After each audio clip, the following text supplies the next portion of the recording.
ಪತ್ರಿಕಾಗೋಷ್ಠಿ ಮುಖಾಂತರ ಒತ್ತಾಯ ಮಾಡ್ತಾ ಇದ್ದೀವಿ. ಮತ್ತು ಈಗಾಗಲೇ ಸ್ಥಳೀಯ ಸಂಸ್ಥೆಗಳಲ್ಲಿ ಕೆಲಸ ಮಾಡ್ತಿರುವಂತಹ ಪೌರ ಕಾರ್ಮಿಕರು ಗುತ್ತಿಗೆ ಆದ ನಂತರ ಗುತ್ತಿಗೆ ಪದ್ಧತಿಯಿಂದ ನೇರ ನೇಮಕಾತಿ ರಾಜ್ಯ ಸರ್ಕಾರ ಮುಖ್ಯಮಂತ್ರಿಗಳು ಆದೇಶದ ಮೇರೆಗೆ ಮಾಜಿ ನಾರಾಯಣನ ಪರಿಷದರ ಪರವಾಗಿ ಇವತ್ತು ಎಲ್ಲೂ ಸಹ ಪೌರ ಕಾರ್ಮಿಕರು ಕಾಯವಾಗಿದ್ದಾರೆ. ಅದಾನಂತರ ಪೌರ ಕಾರ್ಮಿಕರು ಕಾಯ ಮಾಡುವಂಥ ಸಂದರ್ಭದಲ್ಲಿ ಮೃತಪಟ್ಟ ಪೌರ ಕಾರ್ಮಿಕರಿಗೆ ಒಂದು ಉದ್ಯೋಗವನ್ನ ನೀಡಲು ಅಂತ ಹೇಳಿ ಸರ್ಕಾರ ಆದೇಶ ಮಾಡಿತ್ತು.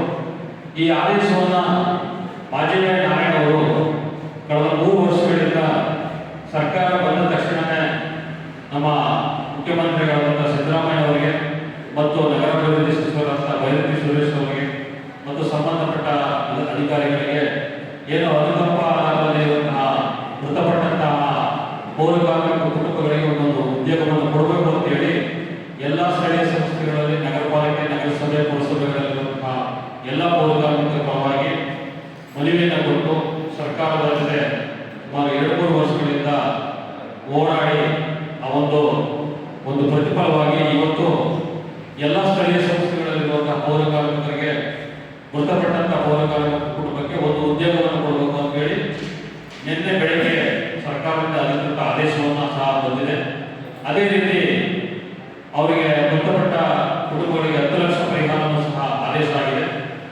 ಮತ್ತು ಮೈಸೂರು ಮಹಾನಗರ ಪಾಲಿಕೆಯಲ್ಲಿ ಈಗಾಗಲೇ 84 ಜನ ಪೌರ ಕಾರ್ಮಿಕರು ಮೃತಪಟ್ಟಿದ್ದಾರೆ. ಅವರ ಕುಟುಂಬಗಳಿಗೆ ಯಾರು ಅವರ ಕುಟುಂಬದಲ್ಲಿ ಒಬ್ಬರಿಗೆ ಉದ್ಯೋಗವನ್ನು ಕೊಡಬೇಕು ಅಂತ ಹೇಳಿ ಪೌರಾಡಳಿತ ನಿರ್ದೇಶನಾಲಯ ಮತ್ತು ನಗರಾಭಿವೃದ್ಧಿ ಸಂಬಂಧಪಟ್ಟ ಡೈರೆಕ್ಟರ್ ಈಗಾಗಲೇ ಆದೇಶವನ್ನು ಮೈಸೂರು ಮಹಾನಗರ ಪಾಲಿಕೆ ಆಯುಕ್ತರಿಗೆ ಕಳಿಸಿಕೊಟ್ಟಿದ್ದಾರೆ.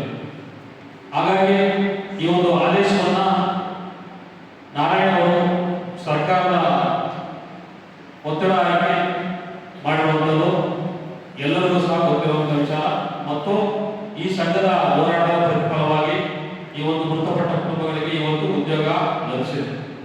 ಹಾಗಾಗಿ ರಾಜ್ಯ ಸರ್ಕಾರಕ್ಕೆ ಮತ್ತು ಈ ಒಂದು ಆದೇಶವನ್ನ ಹೆಚ್ಚಿನ ರೀತಿಯಲ್ಲಿ ಪರಿಶ್ರಮ ವಹಿಸಿ ಕೆಲಸ ಮಾಡುವಂತಹ ಶ್ರಮವಹಿಸಿದಂತಹ ನಮ್ಮ ಪೌರ ಕಾರ್ಮಿಕರ ರಾಜ್ಯಾಧ್ಯಕ್ಷರು ಮಾಜಿ ನಾರಾಯಣ ಅವರಿಗೆ ನಮ್ಮ ಸಂಘದ ಪರವಾಗಿ ಧನ್ಯವಾದಗಳು ತಿಳಿಸ್ತಾ ಇದ್ದೀವಿ.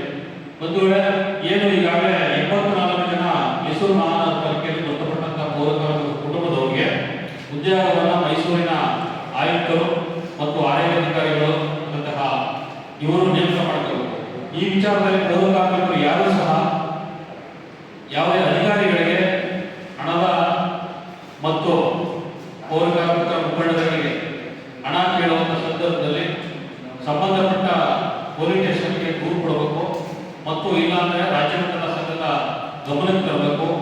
ಯಾಕಂದ್ರೆ ಪೌರ ಕಾರ್ಮಿಕರು ಕಳೆದ 3 ವರ್ಷಗಳಿಂದ ಕೆಲಸ ಇರ್ತಕ್ಕಂಥ ಸಂದರ್ಭದಲ್ಲಿ ಇಲ್ಲಿ ಭ್ರಷ್ಟಾಚಾರ ನಡೆಯೋದಕ್ಕೂ ಸಹ ಅವಕಾಶಗಳಿದ್ದಾವೆ.